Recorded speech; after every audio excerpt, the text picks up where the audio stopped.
live in 5 seconds. 4, 3, 2, 1. Blog Talk Radio. Here we are again, starting that Friday morning with a smile. This Dr. Dub Carlin in the house here at the Zoom room with Dr. Charlie. How are you, Dr. Charlie Cartwright? I'm doing fantastic. I'm fantastic today. Oh, that's great. What makes you so fantastic, please? Well, just have another day, which means I have another opportunity to succeed. So that's my thing. I'm on the right side of history, and I want to stay there for as long as I can. We're alive and breathing. It is a good day. I agree with you. I always wonder about people who, like they get up in the morning and they're just crabby. It's like, wait a second. That's not how you started. Like, what's even happened that made you go that way so suddenly? Do you ever wake up with people like that or have people like that in your life? I know. Well, I've been meticulously extracting those people over time because I don't have time for that. So, but I am very familiar with that attitude, and it's something that I've overcome over the years, and I make sure that I stay as far away from that trajectory as possible. You know what? I'll tell you something. Let's talk about this. This is the show on Fridays. It's called Freedom Fridays. And what Dr. Charlie and I are always talking about is, what does that mean? What does freedom mean to you? And we talk a lot about health and well-being and being in your head and your thought process. And, we drift around about life events and what's going on with work and what's going on in our personal life and what's going on in our country and the world. I don't think there's a whole lot that we don't touch, including the clouds that he sits in many a day. But, the trajectory of life, I love it that you use that word, because there's a lot of things we can't control, but our own mental space. Listen, if you're not fitting into my zone 23 skidoo, you're out of here. And it's not easy, but it is easy to extract people from your life. Like, look, I'm just not doing it. Yeah, and you don't realize how much of a weight it was on you until it's not. You're like, wow, I had no idea that relationship or that situation was holding me down. There's a gentleman I used to work for. We worked for the same company and we no longer work there. And I had left first. Then I think he left 2 years later. And so I hadn't seen him. And we get on a Zoom call and he'd lost about 75 pounds. Whoa. And he said, Charlie, I didn't realize how much that place was weighing on me and the stress and everything like that. And he looked fantastic. He probably looked about 10 years younger and 75 pounds, and he was very happy. So it was so good to see that. And I think over time, what happens is you get used to a situation, you kind of get desensitized to it a little bit. Absolutely. And it becomes your normal. Mm-hmm. And then when you get out of that, you're like, wow, that was not normal. Okay. And I like this over here better. So I'm going to gravitate towards that. So and it's easy as human beings to get kind of, and I heard someone say this, I don't know who originally said it, but so we don't get knocked off course. Typically we get nudged off. Oh. Little nudges that happen daily. And then before long, you're on course. Before long, you're over here and you don't know what happens because you kept getting nudged. Mm-hmm. And so those relationships, everything, it all matters. It all matters. It really does matter. The little dings that happen in a relationship and you go, And if you're with somebody and they're witnessing it and they go like, why are you allowing that? It's just a thing, and no, it's not just a thing. And it's not just it's a thing. And it's don't allow it. Because this process of in the human condition of in attitude formation is about habituation. You habituate to something and then you generalize it. So, okay, I'll tell you what, you're a little crabby in the morning. I understand you wake up that way. Okay. I'm just, I have more blessings than you do. So I'm just going to spill over onto you, some of them, and then it'll all be fine. And then the person is crabby in the morning and in midday. And you think, well, it's midday, maybe their blood sugar's off.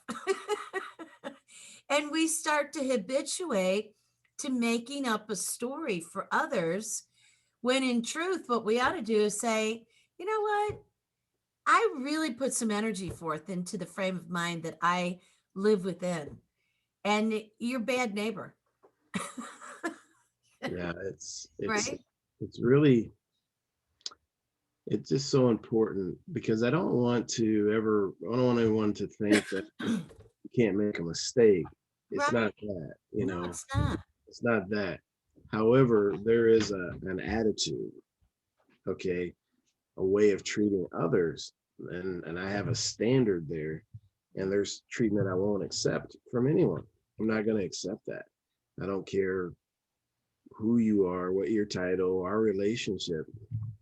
I'm not going to accept that. So, and then I have a standard for myself that I'm going to treat other human beings as well, a very high standard. And so, as I've come to embrace that, the quality of my life has continued to improve because the quality of the individuals that I'm around continues to improve. So, and it's a wonderful thing when you meet wonderful human beings. It is energizing. So you know how that is, where I think we've all been in a situation where you have lunch with someone or dinner with someone or breakfast with someone or a cup of coffee with someone, and you leave energized. You're like, wow, that was so great. Can't wait to see him next time. Hey, let's get this schedule on the calendar, right? And there's other people that when you leave that meeting or that interaction, you are done for the day. You're spent. Yes. Emotionally, you're spent. And that can't perpetuate. And my dad was one of those people that I don't care if it was a phone call or physical interaction, I was spent. When I that phone, I'm like, how can a 30-minute conversation take down 2 weeks of work that I've done? And so I'm back where I was 2 weeks ago emotionally. Then it take me time. And when I finally figured out that that relationship wasn't sustainable was when I'd have to build myself up. I'd have to be at a high level functioning. I said, okay, I'm feeling super today. I'm really up. Okay, I'm gonna call him today. Yeah. Because I know when I get off that call, I'm gonna be somewhere in here. No. So that's just an example. And it's a really good example. So, people do this in their personal life, then they also do it in their work life. And that's why Mondays are the most predominant day for people to have heart attacks, because they know I made it to Friday last week. I had Saturday and Sunday off. Oh my gosh, I got to go back in there now. Some folks that I grew up with, we didn't know each other in grade school, but we went to high school together and have stayed in contact over the years. I got together with them and we were talking about our relationships with people. They look like they're really happy, so incredibly miserable behind the scenes. Heartbreaking. But they have habituated to one another, and decades go by. They have kids, they have grandkids, they have families, and it's like, well, everybody counts on them to be together. Okay, there's a certain element of that that's really really admirable, right? You have a long-term marriage. Okay.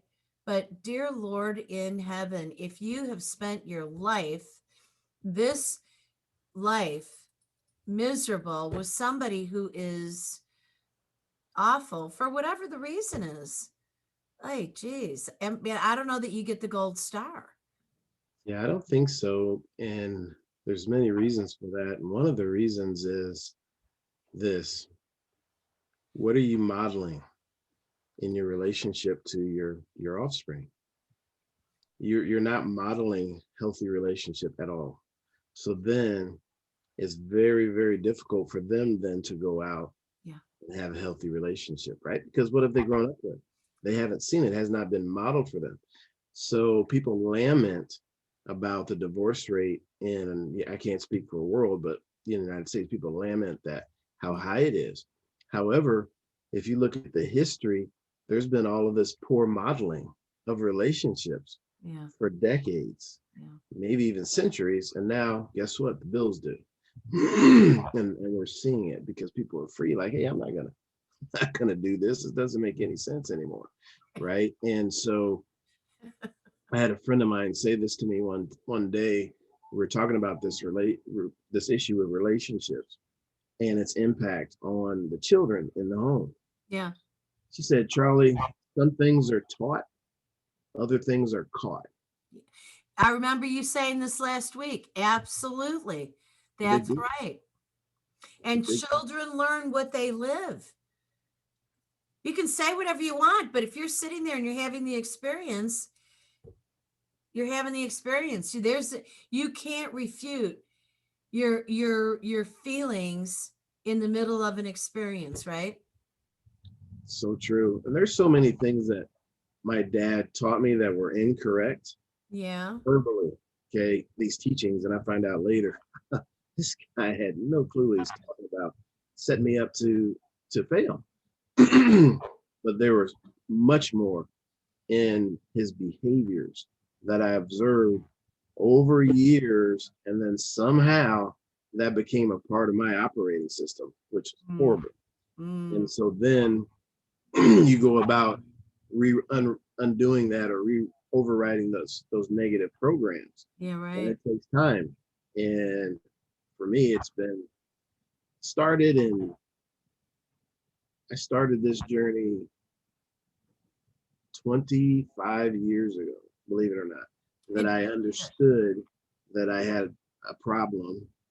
And then all of a sudden, that problem was problems.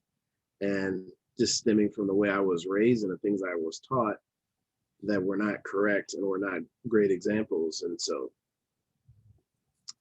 but thankfully,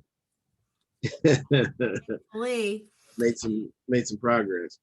I'm really glad that you have, and it's interesting because talking about Freedom Fridays and freedom of the heart, that's part of what we're talking about, freedom in the mind and then freedom of the heart. At my age, our ages, when you start dating again, that's really interesting because I thought, by the time you're in your 30s, you're sort of making decisions, but you didn't get married in your 20s and it's okay. And then, you're riding out the 30s and the 40s and you're thinking 50s, I'm hitting my stride, 60s, everybody's settled in, 70s and 80s. We're just, like enjoying the fruits of our labors. There's all these people out here getting divorced and they're hitting the marketplace, so to speak, and they're available. And I'm looking around and I'm thinking, oh my gosh. I have met some absolutely lovely men and I feel so compassionate. It's like everybody's got their story. And I haven't had anybody who is really, there's a couple people that I've seen that were really trashed their former spouse. But most people are pretty congenial. And, if people really do trash their partner, I try to sneak in one comment really politely, like, you do realize you picked one another, right? I mean, so, Yeah. like I'm sitting here, I'm evaluating whether I want to get involved with you, So, you know, be careful what you say. But like I don't have anything really horrible to say about a former partner of any sort because it was my judgment to step in and to invite and get entangled and all that. And then you get into it and you go, uh-oh, what in the world did I do? But it's interesting to me because I'm finding that the older we get, the less tolerant we are. It's like, look, you know what? I've done a lot of things in my life and I've experienced a lot of things. I would rather be by myself doing a headstand for the evening than sitting here talking to you. You know, it is horrible. It's horrible. I actually have gone on a couple of dates. I mean, some of them, they last for 3 or 4 hours because you're really having fun. I've gone out a couple of times and just said to the person, you know what? I tell you what, here's what I'm thinking. I know that there is a girl out here and she is waiting to meet you, and I just don't want to be in the way. So I'm gonna open the space so she can find you. Because if I'm here, she won't walk up. And they're like, "Are you leaving?" I'm just opening up the space. Just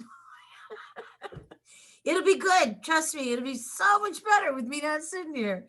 Because if it's not right, you feel locked down. I want the freedom in my mind, to just think, hey, ugh, what the heck?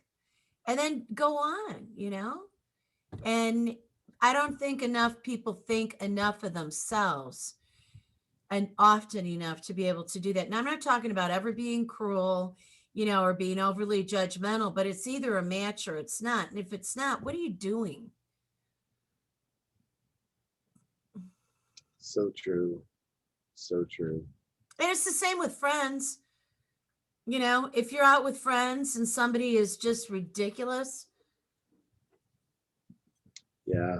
It's interesting. I remember one time I was moving from one house to another house, and called all my friends. The big move day came, and all my friends showed up. It Oh, was awesome.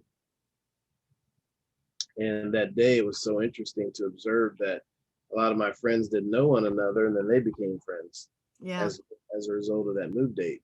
Well, there was one guy that just stood out like a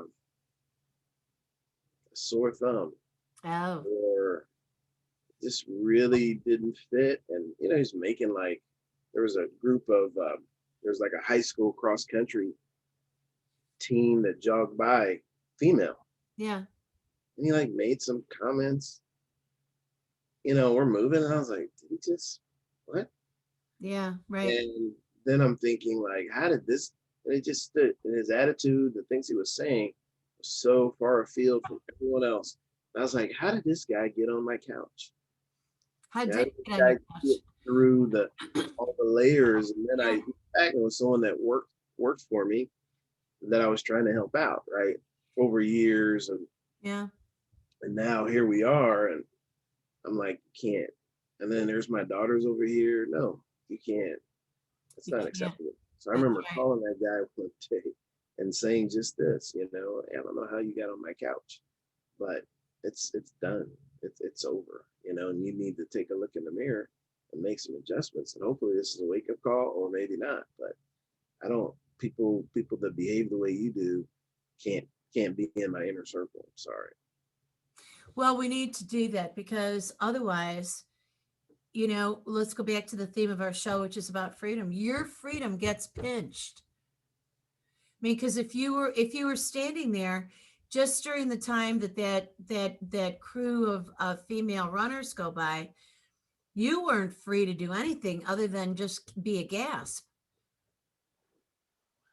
It was just a ridiculous thing to say. And I'm like, dude, what are you doing? Like, it was unbelievable to me that at that age we still have people that have not evolved in many ways. So, and again, that inner circle is a that sacred space for all of us. Mm. And so we have to really protect that, because it really does dictate who we are and our quality of life, that inner circle, that group. I have found a lot of changes taking place on my inner circle in 2020 and continuing into this year because my my tolerance, my need for people is shifted. I've always been pretty self-reliant, but my craving for good company is really strong, you know, and because of all the lockdown and isolation that's been commanded and demanded. And so when I am going to be with other human beings, it better be good. Otherwise, go back away. Get out of here. It's not worth it, right? Because these interactions are really sacred. I feel that way about doing these shows. I don't want anybody coming in here. It's going to be icky. Yeah, we all get 24 hours in a day. That's it. And I want to spend that time wisely, productively, joyfully, kindly. Yes. All those things. And that time is either, I want that time to benefit myself or benefit others. Hopefully both. Yeah. But if it doesn't do either one of those, I shouldn't be doing it. Right. What's the point? Yeah. And there's a lot of that. So, and of course, as I've gotten older, I'm realizing the value of time. When you're younger, it's kind of tough because you feel like mom and dad are always going to be there. Aunt and uncle are always going to be there. Grandma and grandpa are always going to be there. Yeah. I'm going to live forever. Then all of a sudden you start seeing that, no, that's not the case. And then all of a sudden, those different people go away in your life. And so recently I had a cousin. We're the same age as far as in the year, and passed away this past Saturday. Oh, they really passed away. Man, had been ill, and we spent a lot of time together growing up. Really? And so, but next Friday is a funeral. He's going to be in that casket, and never would have dreamed that growing up. Running track and field, playing on teams, all these things. And there's several people that I grew up with or university played football with that are no longer with us. Yeah. And that's very, very sobering reminder that we don't have time to waste. We really don't. And I don't know. I'm not even sure how I'm going to handle that funeral because I'm really good about going to funerals and supporting people. And I talk about it often with leaders and how important it is to fully support their people. Yeah. And that's a vital time to be there for your people. But in this case, I don't want that to be a lasting memory for me.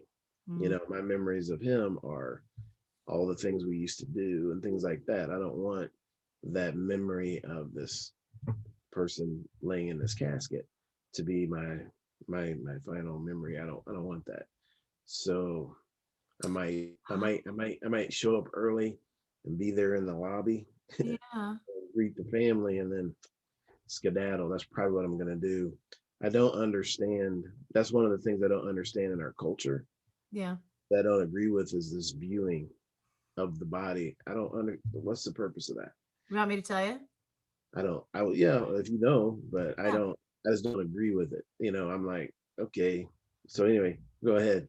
Well, I understand that. And my mother used to say when we were children, don't you dare have me embalmed and lay me out. Here's what a character the woman was that I grew up with. This will tell you a lot about me. We'd be sitting at the kitchen table and she'd say, and another thing, there will be no wake. If you can't treat me nice while I'm alive and bring me flowers while I'm alive, don't you dare do it when I'm dead. And if you do, and you come up to that casket and you start crying and you start saying nice things to me, I'm going to sit up and I'm going to spit right in your face. This come from? I was sitting here eating a soft-boiled egg. Minding my own business. My shoes off on something. Now, my mother was a very elegant, appropriate, never use foul language kind of a lady. I mean, really, and darling, loving, and appropriate. But something set her off on this. I heard this my entire life. I would go to funerals. I'd be scared to death. I'd be thinking, could they sit up? Oh, what the So my mom like had me locked out on my head. So and she told me when her mother died, and my mom, my folks were both born in 1921. My mother was like barely 10 by the time her mother died. And so this is 19 like 31, let's say, okay, early 30s.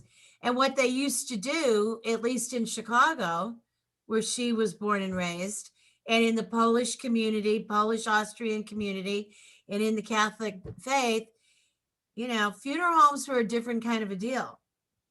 The person would be laid on the dining room table. How's that for a mind blower? And so what it was, Charlie, in part, is it because when you grow up with this, you want to know why. Why do we do this? What are we doing? So the why of it is because death leaves us in such a state of disbelief. Like, really, are they really gone? Like, where did they go? Now, I don't believe it. So, you know, people have to go and see for the proof, right? And then it's not going to be enough. You can't go to everybody and say, no, really, seriously, I saw them. They're really gone. They really passed on. No, I don't believe it. So, okay, so here's the proof. We're going to show you. And then it went from, and I would ask this is really funny. I asked my priests about this.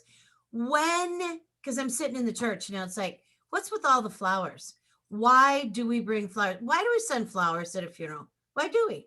And he said, well, originally, not only did we send flowers and a lot of them and have incense and a lot of them because there was no embalming. And so we were trying to take care of the aroma. No. So flowers and a lot of them, and you don't surround the body with them. You're like putting them on the body. Right. Okay. So you can approach it and deal with what is taking place in the way of the decaying process. So, and then with the incense, well, incense, you know, they'll knock you over for crying out loud. So that's how that happened. And then somebody thought, well, you know what? We could change this whole thing. And, you know, then they started with embalming and that whole process. So it got more technical. Now here's the interesting thing and I don't know, I don't really know if this is shifted or not, but in Catholicism, you weren't allowed to be cremated. And I don't know what that's about. I never really studied that part of it.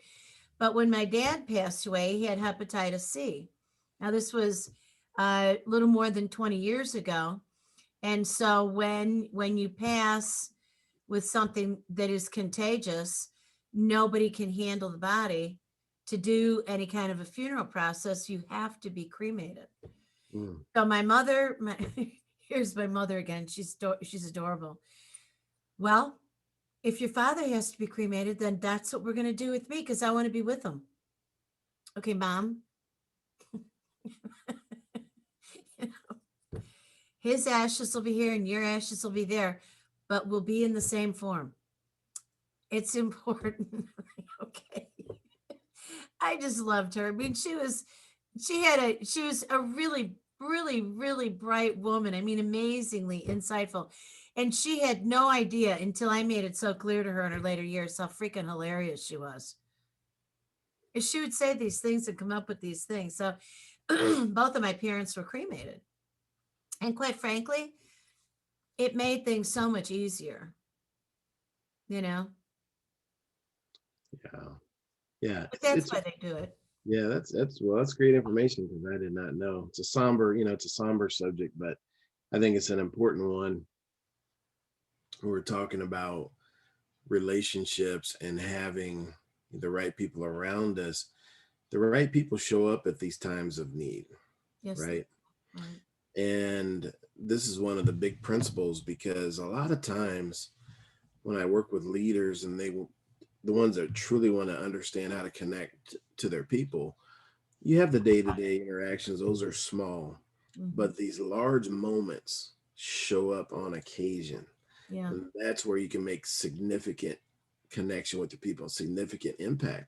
And so when there's the loss of a loved one, that is a prime time to really show up for your people and show them that you truly care about them. Mhm. So when I was working for UPS, I was a driver, and I loaded dock trucks for a year, and I drove for 4, and then I went into sales leadership for 5 years. So I was there for 10 years, right at 10 years. And I grew up, my dad didn't believe in funerals, and he had all this rhetoric around that. So I came out of there with the same beliefs. And it was one morning, in the mornings you get up, and when everybody's about ready to go, you gather and you have a safety message, about 5 minute safety message, and you hit the road. Oh, all of a sudden I was envisioning your family gathering No. and getting a So, safety message. yeah, So you were talking about your dad. Now you went back into work. So you didn't leave your home in the morning with a safety message. no. So I'm at work. So I'm at work, but I had these beliefs with me, and there's a group of drivers that were talking about a funeral. And of course, I was probably 22, 23 years old, something like Yeah. that. So I chime in with my beliefs. And I remember, I'll never forget it, the senior manager was standing just over against the wall. He's smoking a cigarette. That's back when you could smoke indoors. Oh gosh. And so when the group kind of broke up, he called me over, and he said, "Hey, Charlie, I couldn't help but overhear that you don't go to funerals. Why?" I said, "Well, I don't like to go." He says, "Charlie, no one likes to go." Nobody likes to go. That's right. I was like, wow, hadn't thought of that. He said, "Let me tell you a story." Yeah. He said, when I was in high school, he said, my best friend's father passed away, and I didn't go to the funeral. Oh. He said, at our 20-year class reunion, he came up to me and told me it really hurt him. He said, so ever since that day, I've never missed another funeral. And since he told me that story, Yeah. I haven't missed a funeral.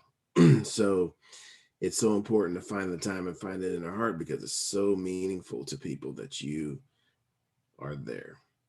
And people are like, well, I don't want to make them feel bad. Can't make them feel any worse. Oh So my God, no. Yeah. and I don't know what to say. Guess what? You don't have to say anything. Nothing. Show up. Don't say a word. Just let them, make sure they see you. Yeah. And then here's what happens 100% of the time. They see you, they come over to you, they hug you, they cry, and they thank you for coming. And then they go, because there's all these people there. Right. That's all you have to do. So anyhow, I think it's an important topic.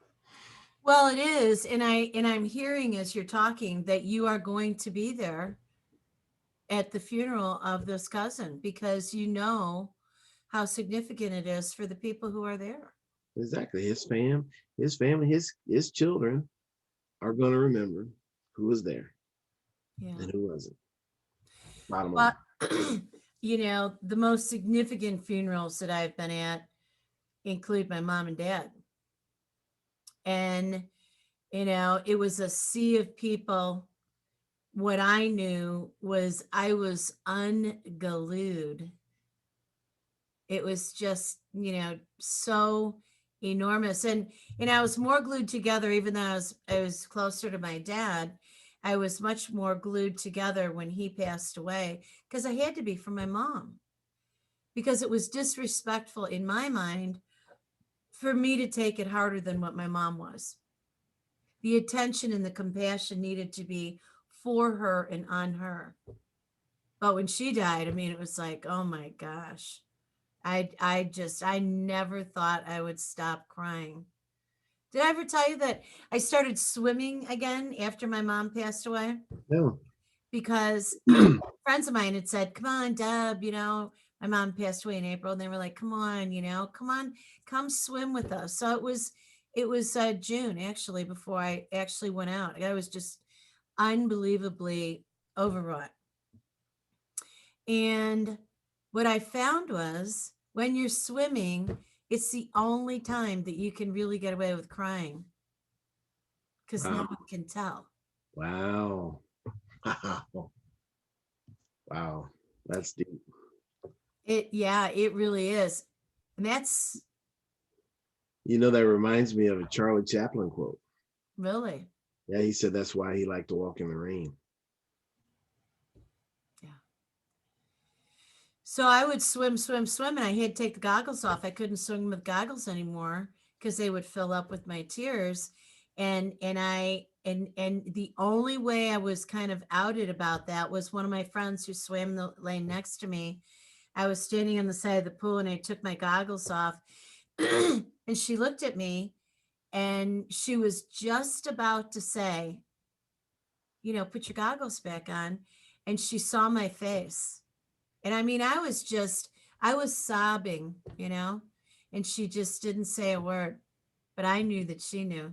Mm-hmm. And then, there was a whole tenderness that kind of spread through our group for me, for which I was really grateful. But yeah, I mean, our grief in losing somebody, and I'm a person of belief and experience that those who pass on, they're still right here. I mean, they're so close and they're so available.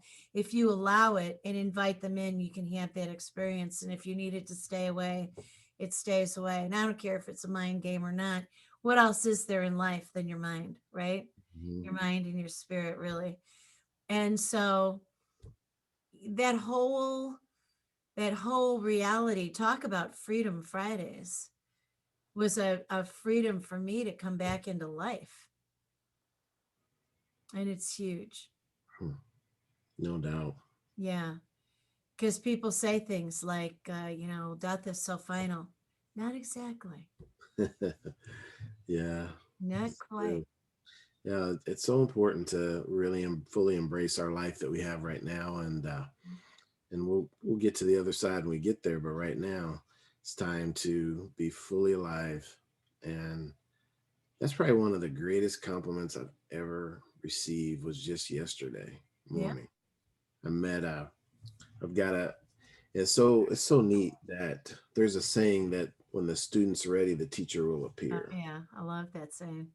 So I've had an older African American gentleman come into my life. Wow, I'm saying that. An older African American gentleman. I guess I'm not old, but anyway, he's older than me. So so he came in there, and then it's just been awesome and introduced me to people within his network who are in that same Yeah. age bracket. So met this doctor, must be about, I'm guessing he's probably mid 70s.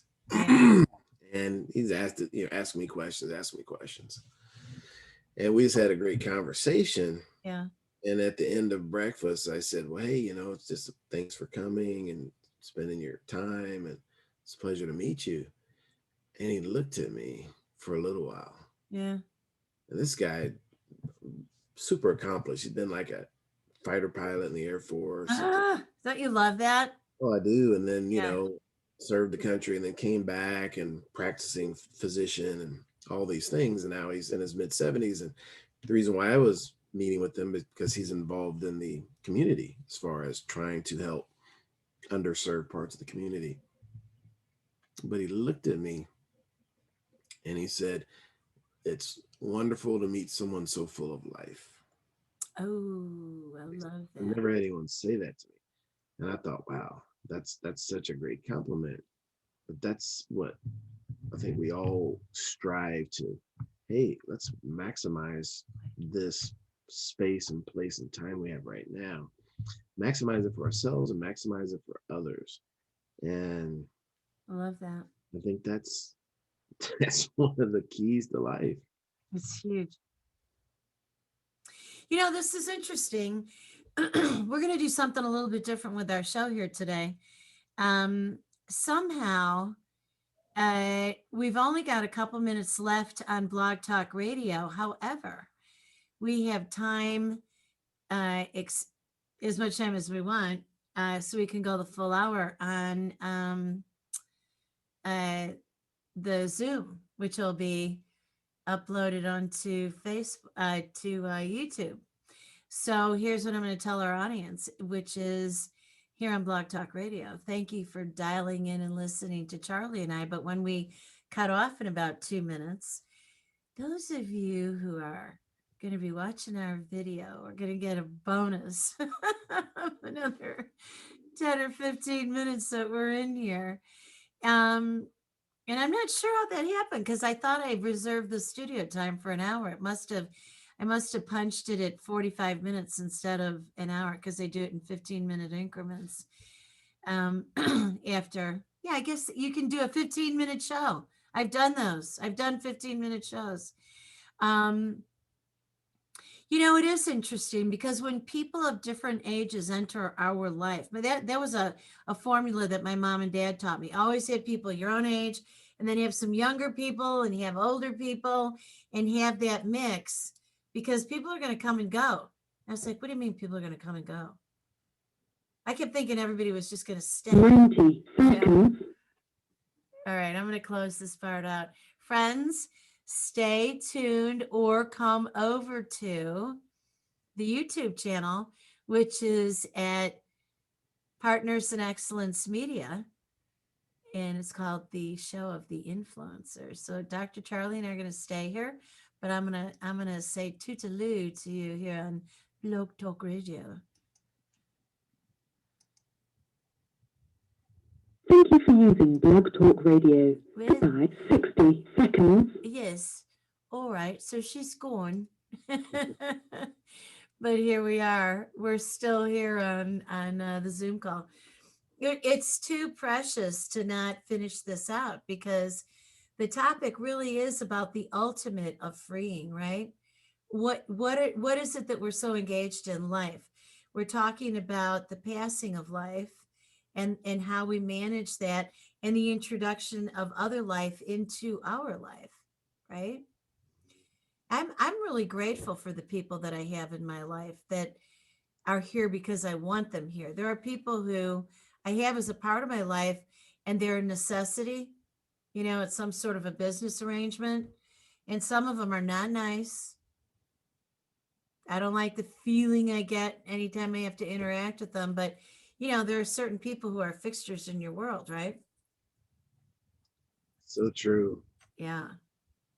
Steve Jobs talked about this towards the end of his life and how understanding that he was going to die brought what was important to the forefront.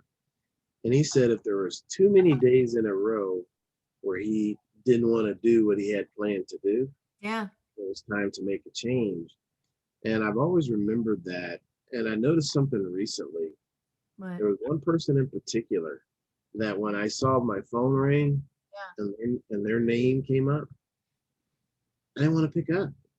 Yeah, me too.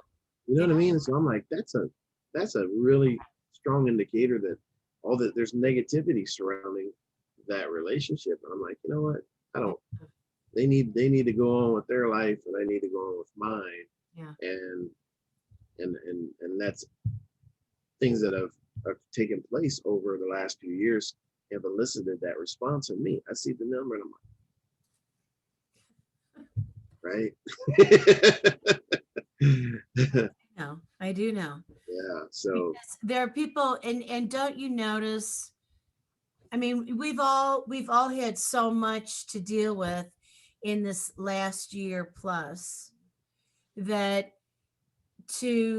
we don't have any influence over controlling the input. People say, well, turn off your TV. Well, okay, you can do that to a certain degree, but you got to know what's going on, for crying out loud.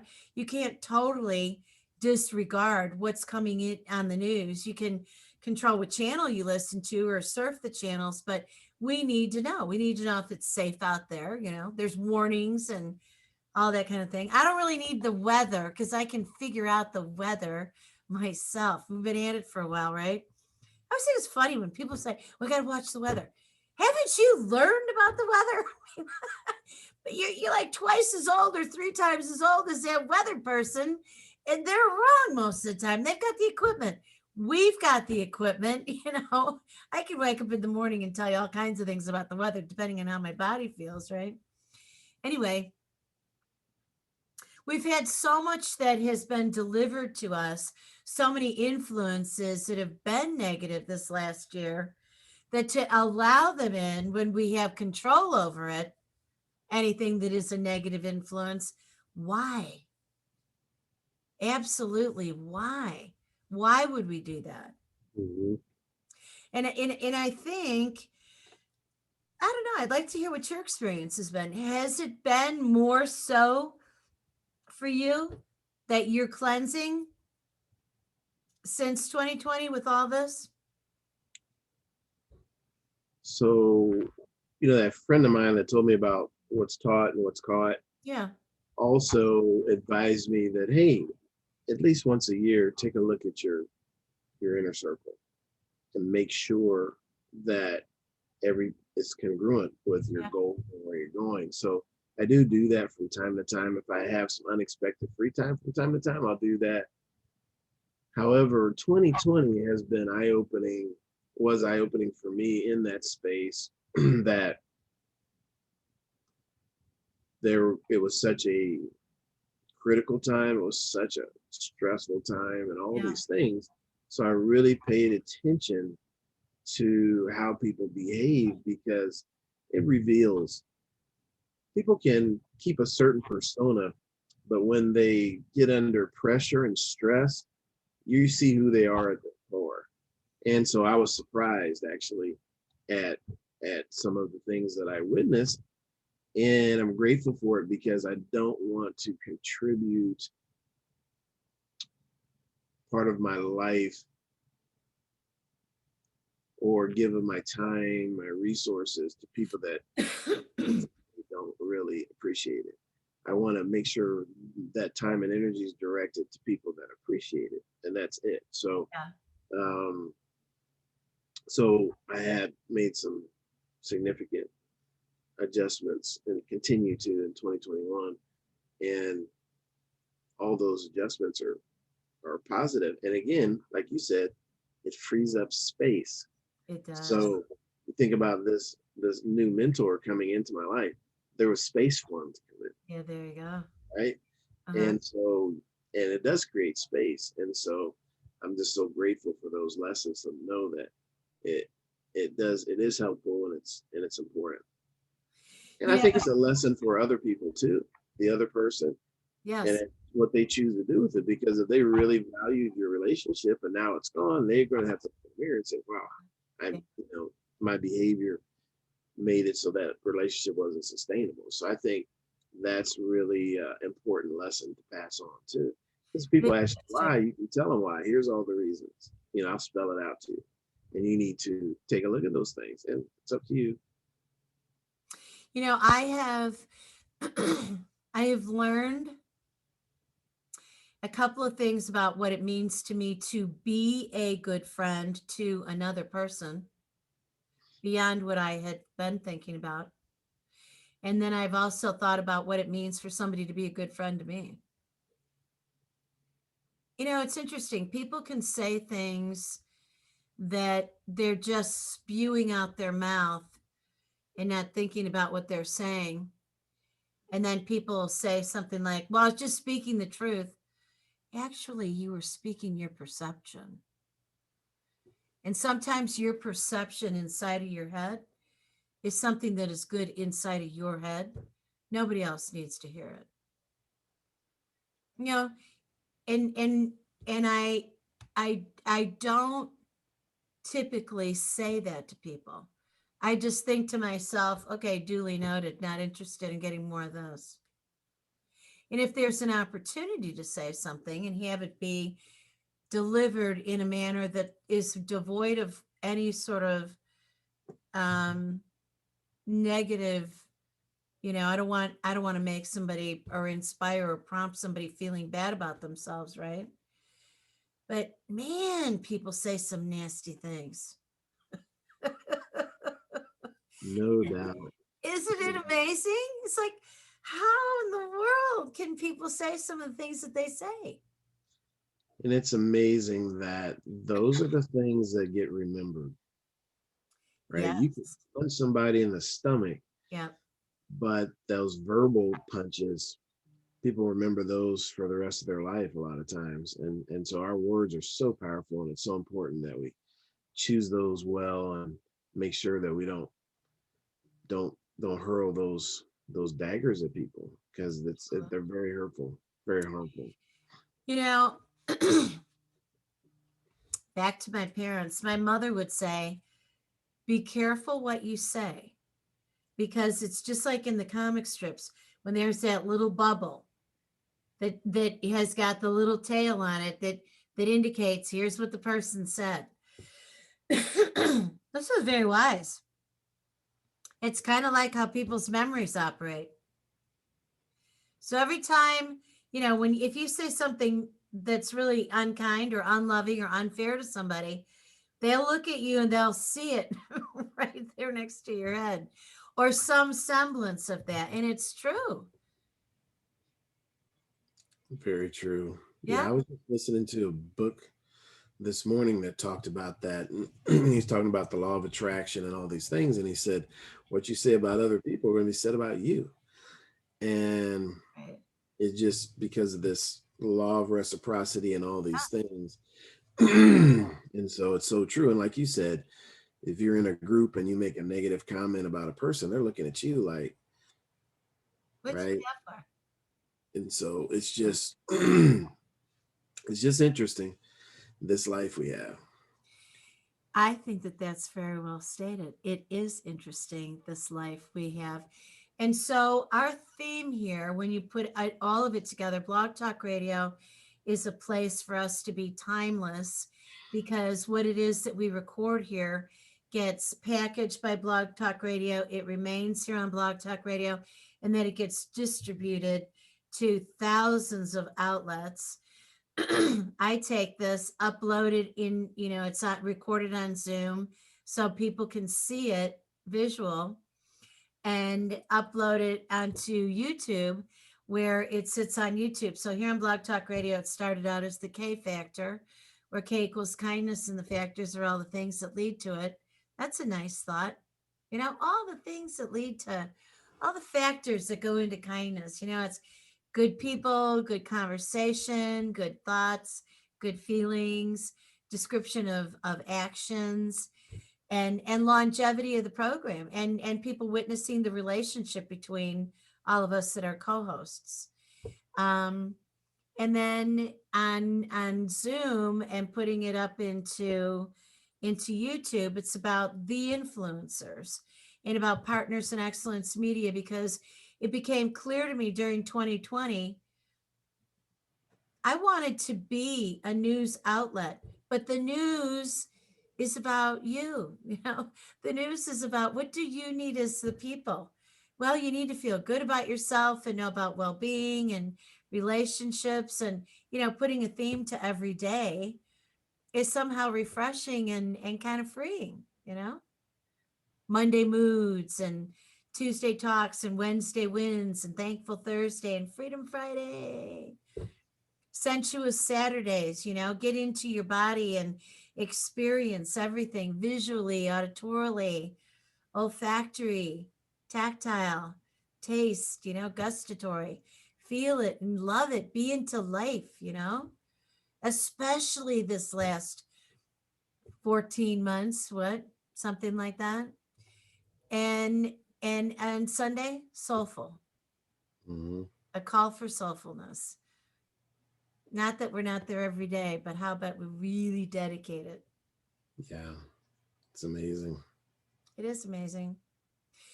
Well, Dr. Charlie, this has been another lovely hour spent with you. Thank you, my friend. Thank you for having me, and I hope that you have a wonderful weekend. I hope you do too. This is Dr. Deb Carlin and Dr. Charlie Cartwright, and this time we really mean it. We're going to sign off, and we'll look forward to the next connect. So peace, take care. Peace out, Charlie.